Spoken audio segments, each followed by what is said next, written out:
आइए दोस्तों, आप जानकारी लेंगे तुगलक वंश की। दिल्ली सल्तनत पर कुल 5 राजवंशों ने राज्य किया। दिल्ली सल्तनत पर कुल 5 राजवंशों ने राज्य किया, जिनमें सबसे अधिक कार्यकाल रहा था तुगलक वंश का और सबसे कम कार्यकाल रहा था खिलजी वंश का। सबसे अधिक तुगलक वंश का कार्यकाल रहा। तुगलक वंश का कार्यकाल 1320 से 1414 ईस्वी तक रहा। महज 94 वर्ष तुगलक वंश का कार्यकाल रहा। तुगलक वंश की स्थापना गयासुद्दीन तुगलक ने की थी। गयासुद्दीन तुगलक की मां एक हिंदू जाट थी और इनके पिता करौना के तुर्क थे। गयासुद्दीन तुगलक के पिता सर्वप्रथम बलबन के दासों में शामिल हुए थे। गयासुद्दीन के पिता सर्वप्रथम बलबन के दासों में शामिल हुए थे, जबकि गयासुद्दीन सर्वप्रथम अलाउद्दीन की सेना में शामिल हुआ था। गयासुद्दीन तुगलक ने लगभग 29 अवसरों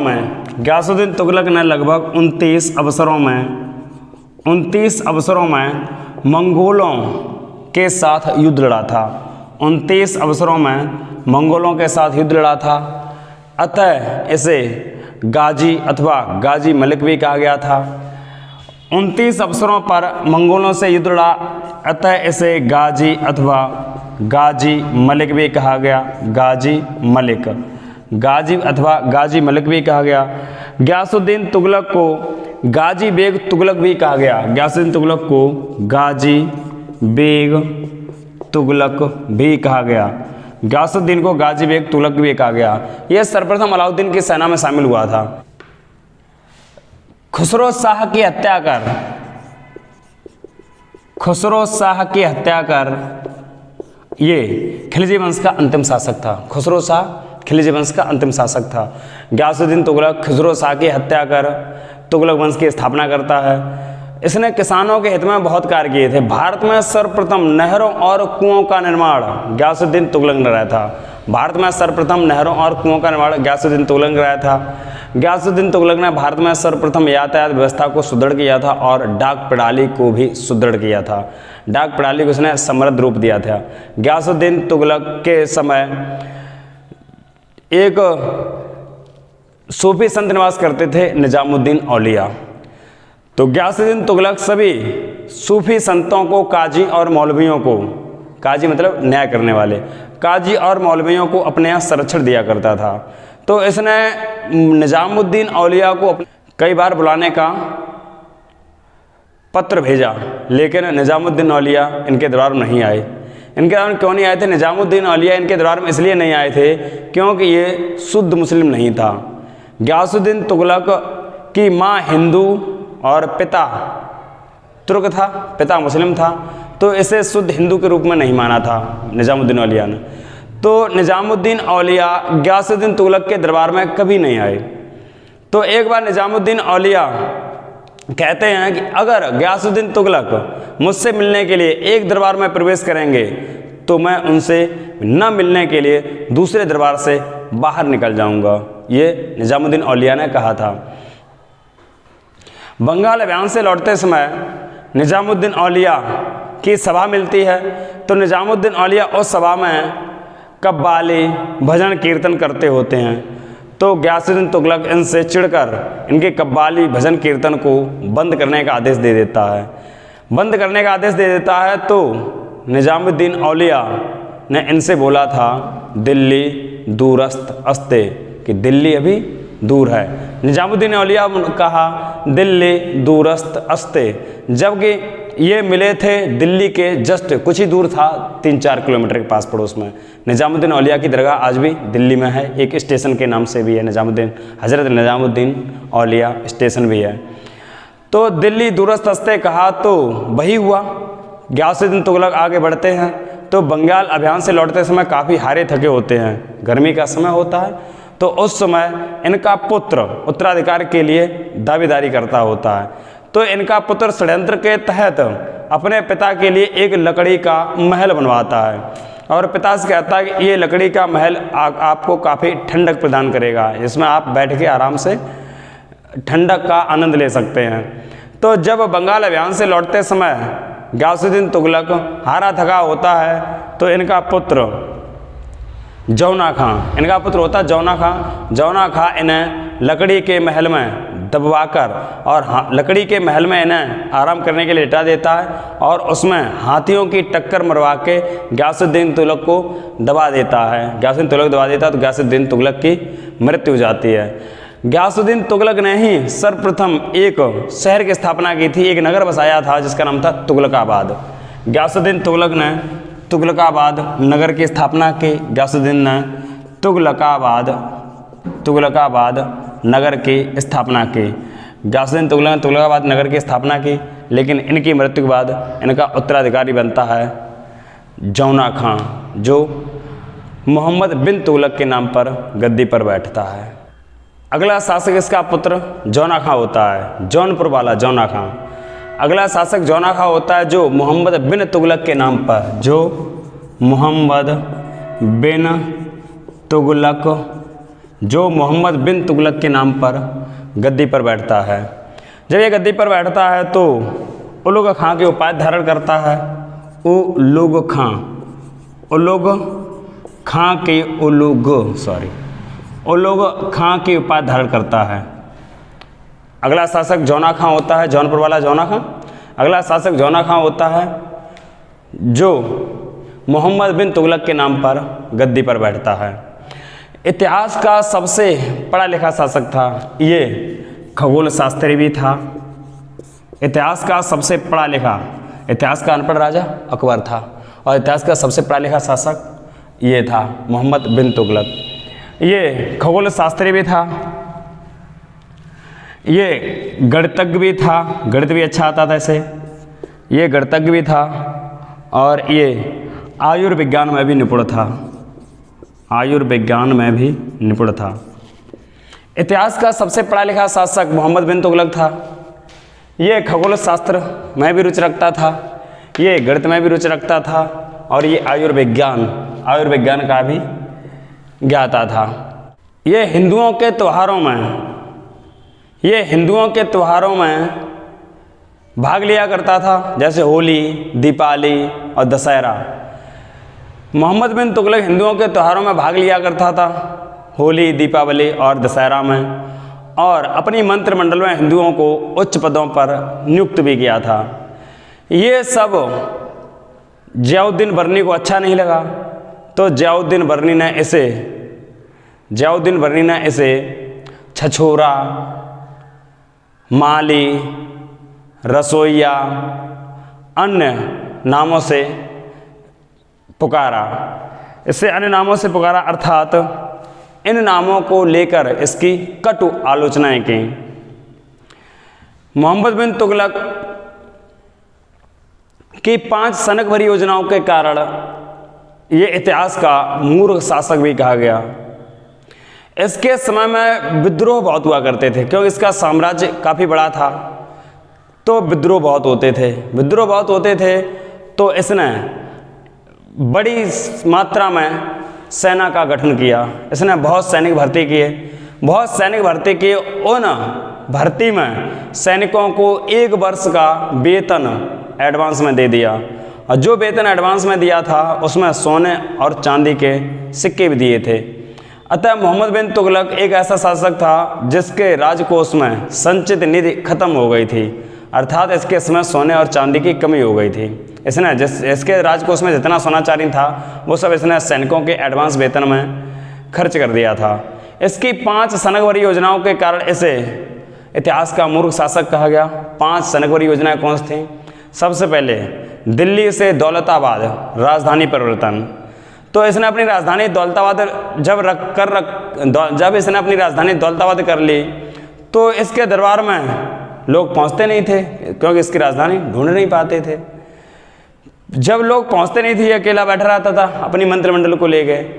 फिर इसने अपनी राजधानी को पुनः वहीं बदल लिया, दौलताबाद से पुनः दिल्ली आ गया। तो जब लोगों को पता चला तब तक ये अपनी दिल्ली आ गया, तो इसकी ये योजना विफल रही, इसमें काफ़ी धन नष्ट हुआ।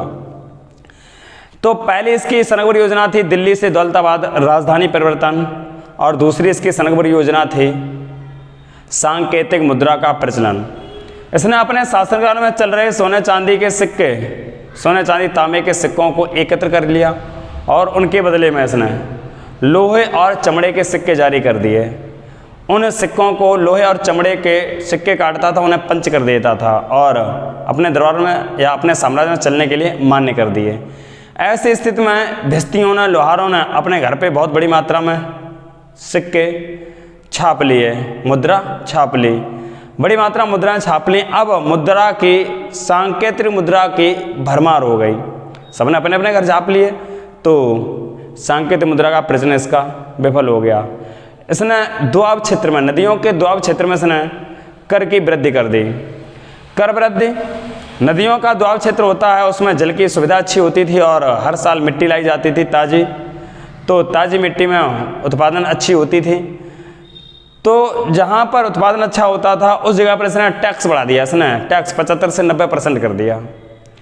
टैक्स बहुत बड़ी मात्रा में बढ़ा दिया तो लोगों ने अन्न उपजाना बंद कर दिया, उपजाना बंद कर दिया टैक्स अधिक देने की वजह से। तो इसके दरबार में खाद्यान्न की कमी हो गई। तो तीसरी योजना इसकी ये भी विफल हो गई। चौथी योजना इसने चीनियों को आगे बढ़ने से, चीनियों को भारत तरफ बढ़ने के लिए इसने एक अभियान चलाया, खुरासान अभियान, जिसने अपने सैनिकों को चीन की बॉर्डर पर लगा दिया। इसने दूसरा अभियान चलाया किराचिल अभियान, हिमाचल प्रदेश के और कुमायूं क्षेत्र में, हिमाचल प्रदेश और कुमायूं क्षेत्र में इसने किराचिल अभियान चलाया।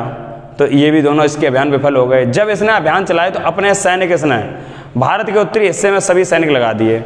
जब ये अपने सभी सैनिकों को उत्तरी हिस्से में लगा देता है तो उसी समय दक्षिण भारत में सैनिकों की संख्या कम हो जाती है, तो दो नए राजवंशों का उदय होता है, एक विजयनगर साम्राज्य और एक बहमनी साम्राज्य।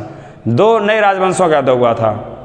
तो अतः इन 5 सनगरी योजनाओं के विफल होने के कारण मोहम्मद बिन तुगलक को इतिहास का मूर्ख एवं बुद्धिमान शासक भी कहा गया। बुद्धिमान इसलिए कहा गया, ये पढ़ा लिखा था, और मूर्ख इसलिए कहा गया कि ये सारी योजना इसकी विफल हो गई और इसके धन संचित निधि की कमी हो गई। भाई आज के समय में मैं भी, चाहे पढ़ा लिखा हो चाहे मूर्ख हो, अगर जिसके पास बहुत सारा धन जिसने एकत्र कर रखा, ठग के लूट के कैसे भी, वह व्यक्ति होशियार कहा जाता है।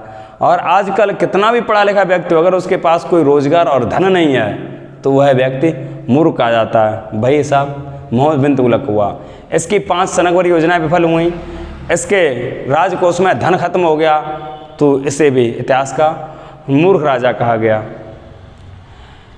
इसे रक्त पिपासु भी कहा गया। इसे बदायूनी ने इसे रक्त पिपासु कहा। रक्त पिपासु क्यों कहा? कि ये जनता के प्रति, लोगों के प्रति बहुत उदार नीति रखता था। जिस व्यक्ति को देखता था कि ये कोई व्यक्ति महलों में रहता है, कोई व्यक्ति महलों में रह रहा है और घोड़े, पालकी और सभी सुविधाएं उसके पास हैं, तो उस पर इतने टैक्स लगा दिया करता था, घोड़ा टैक्स, गाड़ी टैक्स, महल टैक्स, आंगन टैक्स, जानवर टैक्स, इतने टैक्स लगा दिया करता था कि व्यक्ति अपना महल भी छोड़ के भाग जाए और गाड़ी बाड़ी सब छोड़ के भाग जाए, टैक्स दे ना पाए। और जिस व्यक्ति को झोपड़ी में गरीबी हालत में देखता था तो उस व्यक्ति को दया की वजह से महल दे दिया करता था। अब महल वालों को ये झोपड़ी दे देता था और झोपड़ी वालों को महल दे दिया करता था। अब महल वाले को झोपड़ी में नींद नहीं आती थी और झोपड़ी वाले को महल में नींद नहीं आती थी। अतः ये जनता का खून पी चुका था, इसलिए इसे रक्त पिपासु भी कहा गया। जब ये मरता है तो बदायूनी कहते हैं जनता को राजा से और राजा को जनता से, अथवा राजा को प्रजा से और प्रजा को राजा से मुक्ति मिली। क्योंकि इसकी सारी योजनाएं प्रजा फॉलो नहीं करती थी और प्रजा के हित में ये कार्य नहीं कर पाता था, तो इसके मरने पर राजा को प्रजा से, प्रजा को राजा से मुक्ति मिली। इसकी जो 5 सनगरी योजनाएं थी उन्हें हम एक बार बोर्ड पे लिखते हैं। 5 सनगरी योजनाएं थीं। नंबर 1, 5 सनगरी योजनाएं थीं।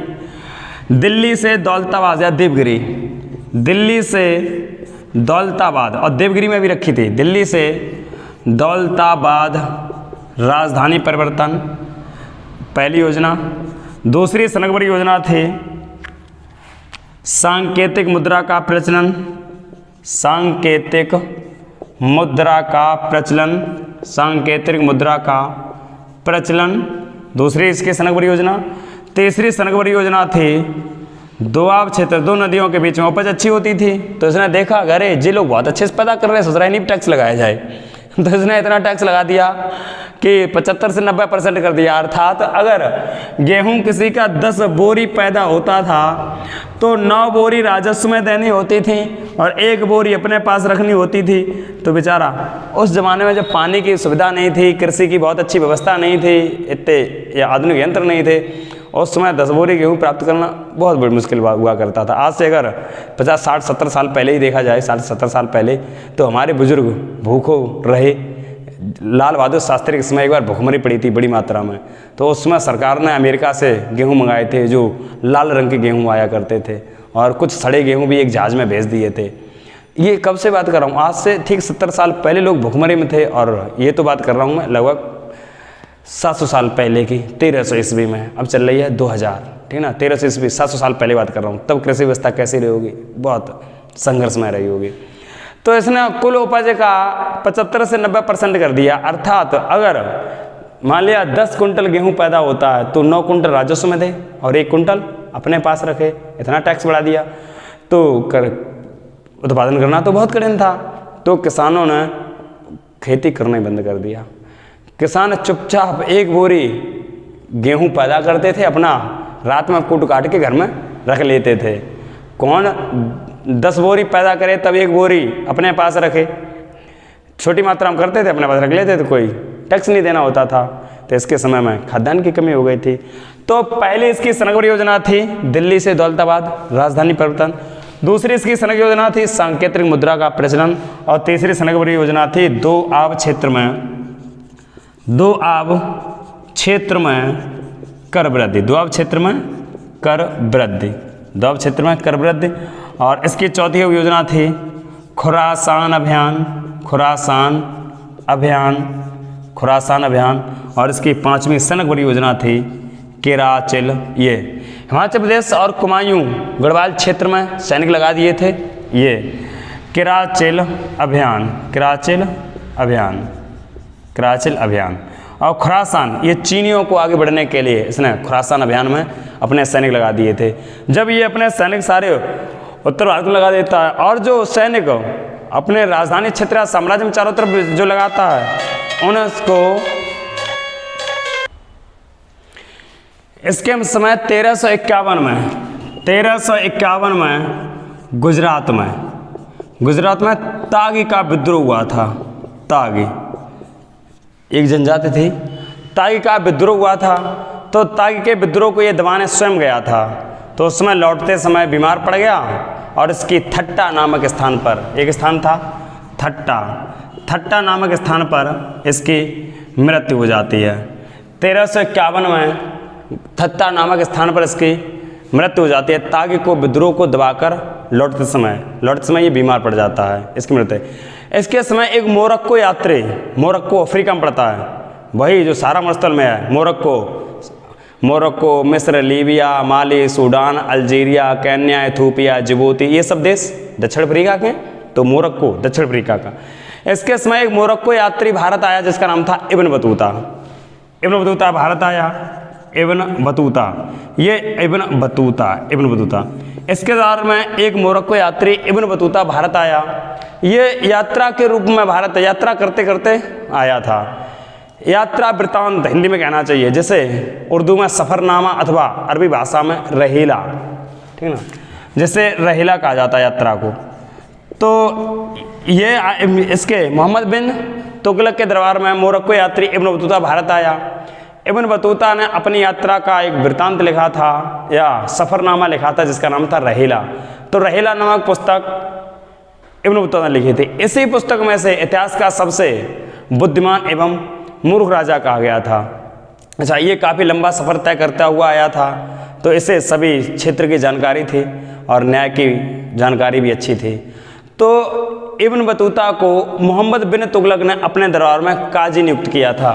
काजी का मतलब होता है न्याय करने वाला या जज, इसे जज या न्याय करने वाला काजी।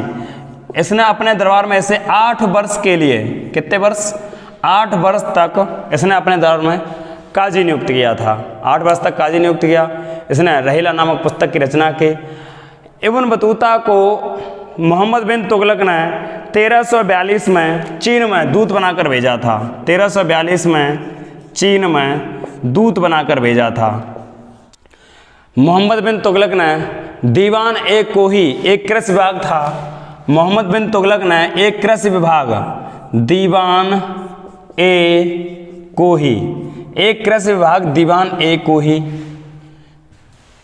का निर्माण किया।